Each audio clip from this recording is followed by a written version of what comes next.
ಎಲ್ರಿಗೂ ನಮಸ್ಕಾರ. ನಾನು ನಿಮ್ಮ ಲಕ್ಕಿಲಿ ಯಶ್.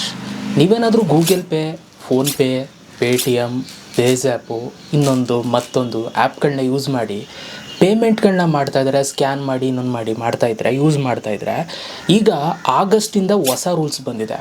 ಯಾಕೆ ಅಂತಂದರೆ ಈಗ ನೀವು ಈ ರೂಲ್ಸನ್ನು ಫಾಲೋ ಮಾಡಲೇಬೇಕು. ನೀವೇನಾದರೂ ಯು ಪಿ ಐ ಆ್ಯಪ್ಸ್ಗಳನ್ನ ಯೂಸ್ ಮಾಡಿಕೊಂಡು ಬ್ಯಾಲೆನ್ಸ್ ಚೆಕ್ ಮಾಡೋದು ಮತ್ತು ಅಮೌಂಟ್ ಟ್ರಾನ್ಸಾಕ್ಷನ್ ಮಾಡೋದು, ಇದಕ್ಕೆಲ್ಲ ಇವಾಗ ಒಂದು ಹೊಸ ರೂಲ್ಸ್ನ ಹಾಕಿದ್ದಾರೆ. ಸೊ ಏನೇನು ರೂಲ್ಸ್ ಚೇಂಜ್ ಆಗ್ತಾಯಿದೆ ಆಗಸ್ಟ್ 1ರಿಂದ ಅನ್ನೋದನ್ನು ಇವತ್ತಿನ ವಿಡಿಯೋದಲ್ಲಿ ಕಂಪ್ಲೀಟಾಗಿ ಎಕ್ಸ್ಪ್ಲೇನ್ ಮಾಡ್ತೀನಿ. ಆದಷ್ಟು ಈ ಒಂದು ವಿಡಿಯೋನ ನಿಮ್ಮ ಫ್ರೆಂಡ್ಸ್ ಆ್ಯಂಡ್ ಫ್ಯಾಮಿಲಿ ಮೆಂಬರ್ಸ್ಗೂ ಕೂಡ ಶೇರ್ ಮಾಡಿ. ಯಾಕೆ ಅಂತಂದರೆ ತುಂಬ ಜನಕ್ಕೆ ಇದು ಗೊತ್ತಾಗಲಿ, ಈ ಥರದೊಂದು ಹೊಸ ರೂಲ್ಸ್ ಬರ್ತಾ ಇದೆ ಅಂತ ಅಂದ್ಬಿಟ್ಟು ಆಗಸ್ಟ್ 1ರಿಂದ. ಓಕೆ, ಸೊ ವಿಡಿಯೋನ ಶುರು ಮಾಡೋಣ. ಅದಕ್ಕಿಂತ ಮುಂಚೆ ದಯವಿಟ್ಟು ಯಾರೆಲ್ಲ ನಮ್ಮ ಒಂದು ಚಾನಲ್ನ ಯೂಟ್ಯೂಬಲ್ಲಿ ನೋಡ್ತಾ ಇದ್ದೀರಾ, ಸಬ್ಸ್ಕ್ರೈಬ್ ಮಾಡ್ಕೊಳ್ಳಿ. ಫೇಸ್ಬುಕ್ಕಲ್ಲಿ ನೋಡ್ತಾ ಇರೋರು ಫಾಲೋ ಮಾಡ್ಕೊಳ್ಳಿ. ಸೊ ಬನ್ನಿ ಇವತ್ತಿನ ವಿಡಿಯೋನ ಶುರು ಮಾಡೋಣ ಗೈಸ್. ಓಕೆ ಗೈಸ್, ಸೊ ಇವಾಗ ಹೊಸ ರೂಲ್ಸ್ ಏನು ಬರ್ತಾ ಇದೆ ಅದನ್ನು ನಾನು ನಿಮಗೆ ಹೇಳ್ತಾ ಹೋಗ್ತೀನಿ. ಸೊ ವಿಡಿಯೋ ನೋಡ್ತಾ ಹೋಗಿ. ಸೊ ನೋಡಿ, ಮೊದಲನೇದಾಗಿ ಯು ಪಿ ಐಯಲ್ಲಿ ಹೊಸ ರೂಲ್ಸ್ ಬಂದಿದೆ. ಆಗಸ್ಟ್ 1ನೇ ತಾರೀಕು 2025ರಿಂದ ಈ ಒಂದು ರೂಲ್ಸ್ ಆ್ಯಂಡ್ ರೆಗ್ಯುಲೇಷನ್ಸು ಸ್ಟಾರ್ಟ್ ಆಗ್ತಾ ಇದೆ. ಆಯಿತಾ? ಸೊ ಈಗ ನಿಮ್ಮ ಹತ್ರ ನಾನು ಅವಾಗಲೇ ಹೇಳ್ದಂಗೆ ಗೂಗಲ್ ಪೇ ಆಗ್ಬೋದು, ಫೋನ್ಪೇ, ಪೇಟಿಎಮ್ ಯಾವ್ಯಾವುದೆಲ್ಲ ಇದೆ ಎಲ್ಲ ಆ್ಯಪ್ಗೂ ಕೂಡ ಈ ಒಂದು ರೂಲ್ಸು ಅಪ್ಲೈ ಆಗುತ್ತೆ. ನೋಡಿ, ಫಸ್ಟು ಅಪ್ಡೇಟ್ ಮಾಡ್ತಾ ಇರುವಂಥದ್ದು ಏನಪ್ಪ ಅಂತಂದರೆ, ಸೊ ನೀವು ತುಂಬ ಜನ ಯು ಪಿ ಐ ಆ್ಯಪ್ಸ್ಗಳನ್ನ ಯೂಸ್ ಮಾಡಿಕೊಂಡು ಬ್ಯಾಂಕ್ ಬ್ಯಾಲೆನ್ಸ್ಗಳನ್ನ ಚೆಕ್ ಮಾಡ್ತಾಯಿದ್ರಿ ಅಲ್ವಾ?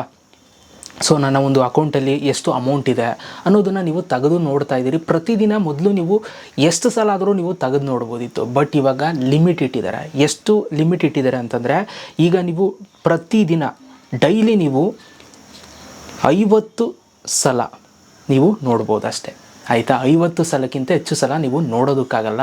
ಫಸ್ಟ್ ಆಫ್ ಆಲ್ ಈ ರೂಲ್ಸನ್ನು ಯಾಕೆ ತಂದಿದ್ದಾರೆ ಅಂತಂದರೆ, ಈಗ ಯು ಪಿ ಐ ಯೂಸರ್ಸು ಜಾಸ್ತಿ ಆಗಿದ್ದಾರೆ. ತುಂಬ ಕಡೆ ಸರ್ವರ್ ಪ್ರಾಬ್ಲಮ್ಮು, ಆಮೇಲೆ ಅಮೌಂಟ್ ಸೆಂಡ್ ಆಗೋಲ್ಲ, ಏನೇನೋ ಇಶ್ಯೂಗಳಾಗ್ತಾಯಿತ್ತು. ಇದೆಲ್ಲ ಕಮ್ಮಿ ಆಗಲಿ ಅಂತಲೇ ಈ ಒಂದು ರೂಲ್ಸ್ ಆ್ಯಂಡ್ ರೆಗ್ಯುಲೇಷನ್ಸ್ನ ತಂದಿದ್ದಾರೆ. ಸೊ ಈಗ ನೀವು ಪ್ರತಿದಿನ 50 ಸಲ ನೀವು ಬ್ಯಾಂಕ್ ಬ್ಯಾಲೆನ್ಸ್ನ ಚೆಕ್ ಮಾಡ್ಬೋದು. ಎಲ್ಲ ಆ್ಯಪ್ಗಳು, ಆಯಿತಾ? ಫೋನ್ಪೇ ಆಗ್ಬೋದು, ಪೇಟಿಎಮ್ ಆಗ್ಬೋದು, ಎಲ್ಲದನ್ನೂ ಕೂಡ ಸೇರಿಸಿ 50 ಸಲ ಅಷ್ಟೇ. ಆಯಿತಾ? ಸೊ ನೀವು ಚೆಕ್ ಮಾಡೋದಕ್ಕೆ ಸಾಧ್ಯ. ಇದು ಫಸ್ಟು ರೂಲ್ಸು ಬಂದಿರುವಂಥದ್ದು ಯು ಪಿ ಐ ಮೇಲೆ. ಆ್ಯಂಡ್ ಸೆಕೆಂಡ್ ರೂಲ್ಸ್ ಬಂತು ಅಂತಂದರೆ, ನೋಡಿ, ನಿಮ್ಮ ಒಂದು ಫೋನ್ ನಂಬರ್, ಈಗ ನೀವು ಒಂದು ಫೋನ್ ನಂಬರಿಂದನೇ ನಿಮ್ಮ ಯು ಪಿ ಐ ಆ್ಯಪ್ಗಳನ್ನ ಯೂಸ್ ಮಾಡ್ತಾ ಇರ್ತೀರಾ. ನಿಮ್ಮ ಬ್ಯಾಂಕ್ ಅಕೌಂಟು ಅದಕ್ಕೆ ಲಿಂಕ್ ಆಗಿರುತ್ತೆ. ಅದಕ್ಕೋಸ್ಕರ ನಿಮ್ಮ ಒಂದು ಫೋನ್ ನಂಬರ್ ಯಾವ್ಯಾವ ಬ್ಯಾಂಕ್ ಅಕೌಂಟಿಗೆ ಲಿಂಕ್ ಆಗಿದೆ ಅನ್ನೋದನ್ನ ನೀವು ಮುಂಚೆ ಎಷ್ಟು ಸಲ ಆದರೂ ನೋಡ್ಬೋದಿತ್ತು. ಬಟ್ ಇವಾಗ ಇದನ್ನು ಲಿಮಿಟ್ ಮಾಡಿದರೆ ಕೇವಲ 25 ಸಲ ಮಾತ್ರ ನೀವು ಪ್ರತಿದಿನ ನೋಡ್ಬೋದು ಅಷ್ಟೇ. ನಿಮ್ಮ ನಂಬರ್ ಯಾವ ಅಕೌಂಟ್ಸ್ಗಳಿಗೆಲ್ಲ ಲಿಂಕ್ ಆಗಿದೆ ಅನ್ನೋದನ್ನ ಪ್ರತಿದಿನ 25 ಸಲ ಮಾತ್ರ ನೋಡೋದಕ್ಕೆ ಸಾಧ್ಯ ಆಗುತ್ತೆ. ಆಯಿತಾ? ಇದು ಸೆಕೆಂಡ್ ರೂಲ್ಸ್ ಬಂದಿರುವಂಥದ್ದು. ಆಮೇಲೆ ಮೂರನೇ ರೂಲ್ಸು, ತುಂಬ ಜನಕ್ಕೆ ಆಟೋಪೇ ಸೆಟ್ ಮಾಡ್ಕೊಂಡಿರ್ತೀರ. ಈಗ ಕೆಲವೊಂದಷ್ಟು ಆ್ಯಪ್ಸ್ಗಳು, ನೆಟ್ಫ್ಲಿಕ್ಸ್ ಆಗ್ಬೋದು, ಆಮೇಲೆ ಹಾಟ್ಸ್ಟಾರ್ ಆಗ್ಬೋದು, ಇವೆಲ್ಲವೂ ಕೂಡ ನಿಮಗೆ ಪ್ರತಿ ತಿಂಗಳು ನೀವು ಪರ್ಚೇಸ್ ಮಾಡಿದಾಗ ಆಟೋಮೆಟಿಕಲಿ ಅಮೌಂಟ್ ನಿಮ್ಮ ಬ್ಯಾಂಕ್ ಅಕೌಂಟಲ್ಲಿ ಕಟ್ ಆಗೋ ಥರ ಆಟೋಪೇ ಸೆಟ್ಟಿಂಗ್ ಆನ್ ಆಗಿರುತ್ತೆ. ಪ್ರತಿ ತಿಂಗಳು ಆಗ್ತಿದ್ದಂಗೆ ಅದಾಗದೇ ನೀವೇನು ಕಟ್ ಮಾಡೋಕ್ಕೆ ಹೋಗಲ್ಲ, ಅದೇ ಕಟ್ ಆಗಿಬಿಡುತ್ತೆ ಅಲ್ವಾ? ಸೊ ಇದನ್ನು ಯಾವ ಟೈಮಲ್ಲಿ ಕೊಟ್ಕೊಂಡಿದ್ರೆ ಆ ಟೈಮಲ್ಲಿ ಅದು ಆಟೋಪೇ ಕಟ್ ಆಗ್ತಿತ್ತು. ಬಟ್ ಇವಾಗ ಈ ಒಂದು ಸಿಸ್ಟಮ್ ಏನು ಮಾಡುತ್ತೆ ಅಂತಂದರೆ, ಯಾವಾಗ ಡೌನ್ ಟೈಮ್ ಇರುತ್ತೋ ಆ ಟೈಮಲ್ಲಿ ಆಟೋಪೇನ ಕಟ್ ಮಾಡಿಕೊಳ್ಳುವಂಥ ಒಂದು ಚೇಂಜಸ್ನ ಮಾಡ್ಕೊಂಡಿದ್ದಾರೆ. ಬಟ್ ಇದೇನು ನಮಗೇನು ಅಷ್ಟೊಂದೇನು ಮ್ಯಾಟ್ರ್ ಆಗೋಲ್ಲ. ಆಟೋಪೇ ನೀವು ಕೊಟ್ಕೊಂಡಿದ್ದೀರಾ ಅಂತಂದರೆ ಅದು ಕಟ್ಟಾಗೋ ಟೈಮಲ್ಲಿ ಕಟ್ ಮಾಡ್ಕೊಳ್ತಾರೆ. ಅದರಲ್ಲೇನು ಅಂಥ ಬದಲಾವಣೆ ಏನಿಲ್ಲ. ಓಕೆ, ಇನ್ನು 4ನೇದು ರೀಫಂಡ್.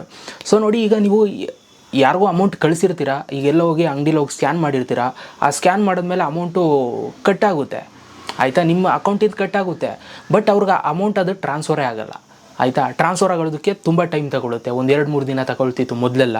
ಈಗ ಅದನ್ನು 1 ದಿನಕ್ಕೆ ಮಾಡಾಕಿದ್ದಾರೆ. ಅಂದರೆ 1 ದಿನದಲ್ಲಿ ಆ ಅಮೌಂಟು ನಿಮಗೆ ವಾಪಸ್ ಬರುತ್ತೆ. ಅವ್ರಿಗೇನಾದರೂ ಅಮೌಂಟು ಸೆಂಡ್ ಆಗಿಲ್ಲ ಅಂತಂದರೆ, ನೀವು ಕಳಿಸಿರೋ ಅಮೌಂಟ್ ಅವ್ರಿಗೆ ಹೋಗಿಲ್ಲ ಅಂತಂದರೆ 1 ದಿನದಲ್ಲಿ ರೀಫಂಡ್ ಆಗುತ್ತೆ ನಿಮ್ಮ ಒಂದು ಬ್ಯಾಂಕ್ ಅಕೌಂಟ್ಗೆ. ಇದೊಂದು ಗುಡ್ ನ್ಯೂಸ್ ಅಂತಲೇ ಹೇಳ್ಬೋದು ಯು ಪಿ ಐ ಯೂಸರ್ಸ್ಗಳಿಗೆ. ಆಯಿತಾ? ಸೊ ಇದೊಂದು ರೂಲ್ಸನ್ನು ಚೇಂಜ್ ಮಾಡ್ಕೊಂಡಿದ್ದಾರೆ. ಆಮೇಲೆ ಇನ್ನೊಂದು, ಸೊ ಈಗ ನೀವು ಯಾವುದಾದ್ರೂ ಅಮೌಂಟ್ನ ನೀವು ಯು ಪಿ ಐಯಲ್ಲಿ ಮಿಸ್ಸಾಗಿ ಬೇರೆಯವ್ರಿಗೆ ಕಳಿಸ್ಬಿಟ್ರೆ, ಅಮೌಂಟು ಮಿಸ್ಟೇಕ್ ಆಗಿ, ಆಯಿತಾ? ನೀವು ಹೋಗಿ ಕಂಪ್ಲೇಂಟ್ ಮಾಡ್ಬೋದು ನಿಮ್ಮ ಒಂದು ಬ್ಯಾಂಕಲ್ಲಿ, ಈ ಥರ ಅಮೌಂಟು ಬೇರೆಯವ್ರು ಸೆಂಡ್ ಮಾಡಿಬಿಟ್ಟಿದ್ದೀನಿ ಅಂತ. ಅದನ್ನು ಆ ಒಂದು ಅಮೌಂಟ್ನ ಅವರು ಬ್ಲಾಕ್ ಮಾಡ್ತಾರೆ. ಆಯಿತಾ? ಅದನ್ನು ಯೂಸ್ ಮಾಡ್ಕೊಳ್ಳೋದಂಗೆ ಮಾಡ್ತಾರೆ. ನೀವು ಅಕೌಂಟ್ ಡೀಟೇಲ್ಸ್ ಎಲ್ಲ ಕೊಟ್ಟರೆ ಯಾರಿಗೆ ಕಳಿಸಿದ್ದೀನಿ ಅನ್ನೋದನ್ನ. ಸೊ ಈ ಒಂದು ಪ್ರೋಸೆಸ್ ಸ್ಟಾರ್ಟ್ ಮಾಡೋದಕ್ಕೆ ಬ್ಯಾಂಕ್ ಅವರು ಇದನ್ನು ಸಾಲ್ವ್ ಮಾಡೋದಕ್ಕೆ 1 ತಿಂಗಳು ತಗೊಳ್ತಾಯಿದ್ರು ಮುಂಚೆ ಎಲ್ಲ.